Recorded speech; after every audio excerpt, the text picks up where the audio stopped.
Okay, we are reading Reflection, A Twisted Tale by Elizabeth Lim, Chapter 1. They had only one cannon left. Mulan held her breath, digging her heels deep into the snow as she surveyed the valley ahead for any sign of the Huns. Nothing. From the heights above, where only minutes ago a barrage of enemy arrows had rained down death upon them, also nothing. All was still, too still. Mulan knew better than to hope the silence meant the Huns had retreated. No, with each passing second, her apprehension grew. None of the soldiers beside her, Yao or Ling or Chen Po, or even her dragon guardian Mushu, said a word. Something was wrong. She could feel it. Her eyes focused on a plume of smoke curling across the top of the hill, moving like a dark and foreboding shadow. As it thinned into the air, Mulan's brow furrowed. There was something behind the smoke. No, someone. Dread twisted in her gut. Even from a distance, there was no mistaking the imposing form mounted on a black horse.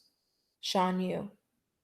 The smoke lifted, revealing an endless line of Hun soldiers on horseback, rimming the hills and blocking their way. They were surrounded. There were barely 10 men left in Captain Li Shang's regiment against an overwhelming force of Huns. And the Huns had the advantage of attacking from above. Mulan knew what everyone must be thinking. How could they possibly survive? Captain Li Shang tightened the collar of his red cape, then turned to face his soldiers. His expression was grim, but was resolute. "Prepare to fight," he said. "If we die with honor." Her pulse pounded in her ears. Mulan clenched her fists and sucked in the cold, cold air. She didn't know whether her knees were buckling from fear or from hopelessness, or both. She didn't want to be afraid. There was no dignity in fear. But there was no hope. After all, what could she do? It was clear Shang believed they could only stand their ground and fight. Still, she drew her sword with hesitation. There had to be another way. With a ferocious battle cry, Shan Yu led the charge to war. His steed raced down the snow covered slope, followed by his men. The sound of the horses thundering down the hill was a terrible counterpoint to Milan's racing heart. She squeezed the hilt of her sword, trying to tune out the sound, but it was impossible. Her eyes froze on the storm of white cascading over the Huns as they ripped across the snow. Yao, Shang said calmly. Aim the cannon at Shan Yu. More like a firecracker than a cannon, Mulan thought glumly. Too small to rest all her hope on. It was barely larger than her torso, with a red dragon's head at the tip. Yao, the shortest soldier, swung the cannon left and right, trying to find the best position to fire at Shan Yu. She frowned. Eliminating their leader would likely throw the Huns into disarray and slow their invasion. But even if they killed Shan Yu, the rest of the Hun army would slaughter them. She forced her focus ahead, knowing she needed to prepare herself mentally for battle. But she couldn't take her mind off Shang's command to Yao.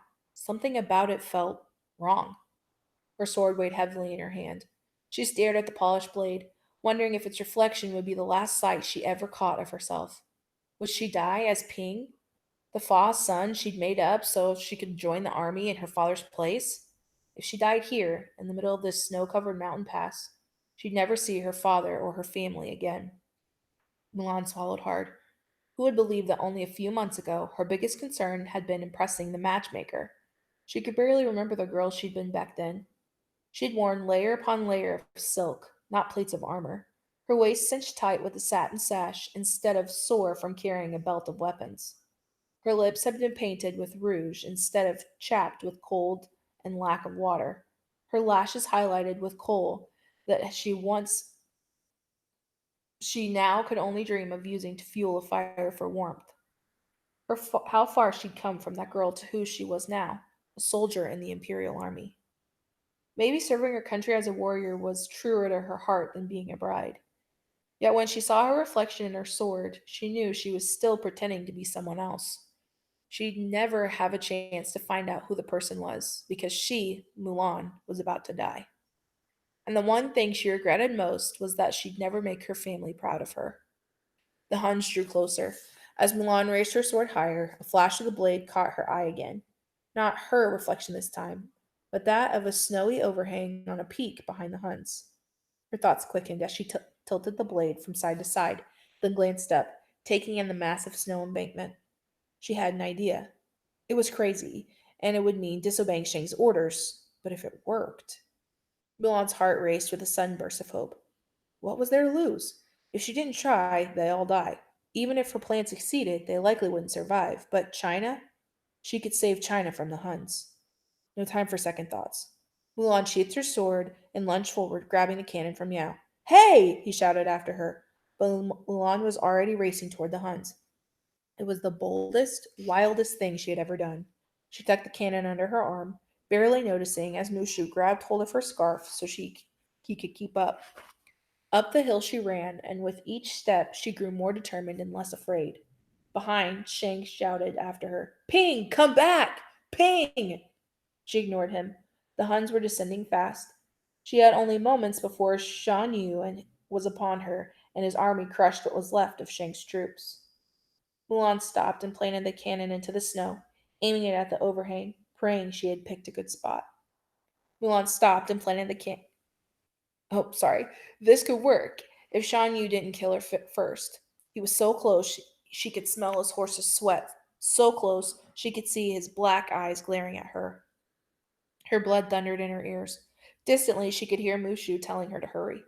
She fumbled in her pocket with her piece of flint and frantically tried to light the cannon's fuse. She didn't see Shan Yu's falcon soaring overhead. It swooped down, its powerful wing knocking her back into the snow and scattering the flint rocks behind her. Mulan jolted up. No, no, no, she thought as she swept the snow for the flint. She couldn't find it. She looked up. Shan Yu was charging straight for her. She grabbed Mushu by the neck, squeezing until he choked a breath of fire. It was just enough to light the cannon. Sulfur burned into the air.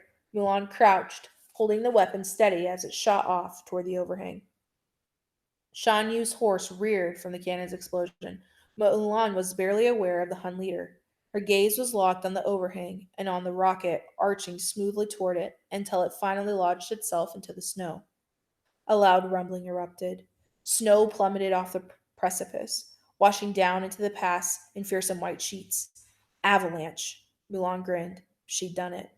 She stumbled, struggling to keep upright as the ground shook. She needed to get back to the others.